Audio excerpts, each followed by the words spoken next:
led through the mist. The episode begins with Wirt, Beatrice, Greg, and George Washington, the frog, all on the ferry to Adelaide's house. Everyone seems to be happy except Beatrice, who's uncharacteristically wistful. When Beatrice flies off in the middle of the night, Wirt and Greg follow her. She turns out to be heading to Adelaide's house. She's a scam artist who turned Beatrice into a bird so that she could bring her children to turn into slaves.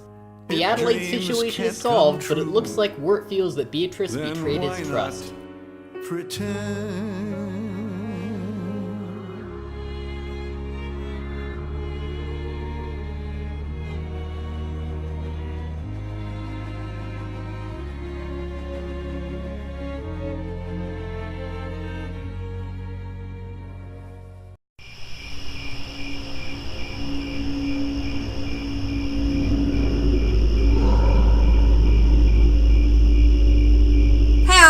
Welcome to Over the Garden Wall, Chapter 7. This is definitely very Halloween-y, fit for the month, and I'm excited to get to it.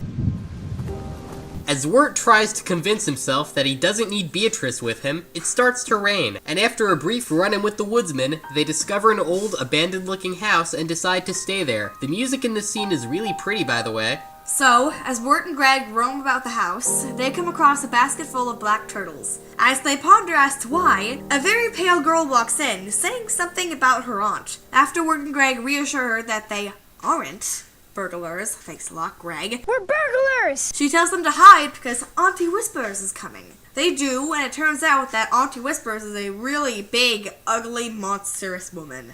What?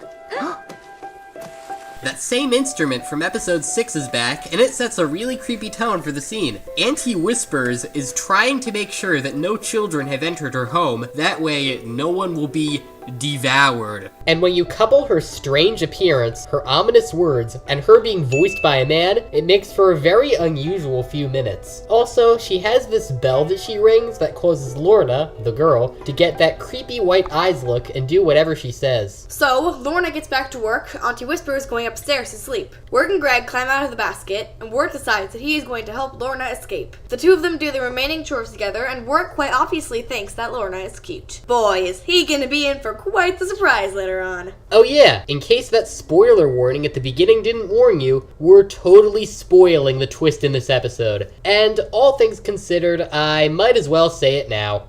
Lorna is actually Barney the dinosaur in disguise.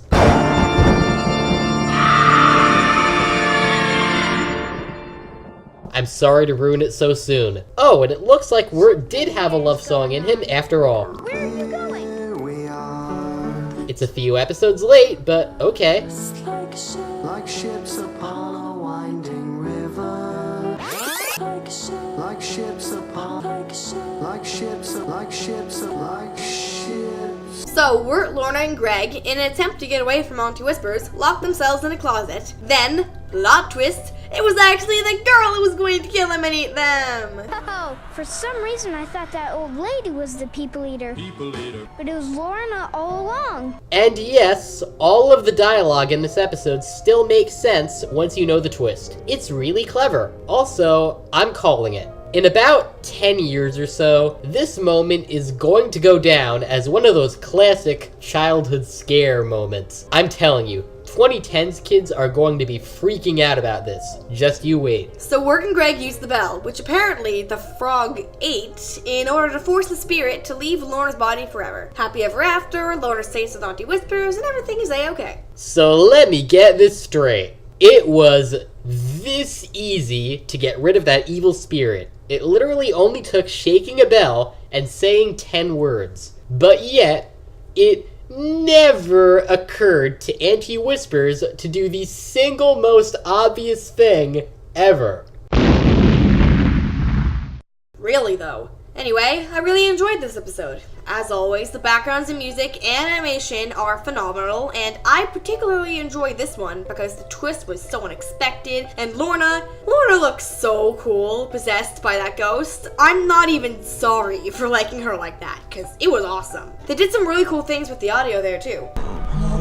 So, that's a bonus. Anyway, I'd give this I'll just round it up to 5 out of 5 or whatever. So after making a scary-looking thing tame and a tame-looking thing scary, what are the Over the Garden Wall writers to do? I know, do both at the same time. It's a really freaky episode that definitely fools first-time viewers, and while it isn't the most rewatchable episode out there, it does have enough of a uniquely creepy atmosphere to make it warrant a second viewing. Yeah, it's really, really awful! Wait, what? Yeah, the entire plot hinges around a plot hole with that stupid old woman who should have known what to do from the very beginning. It's the most stupid writing choice I think I've ever seen! And what about that awful, mushy-gushy love song? Boy! Snap out of it!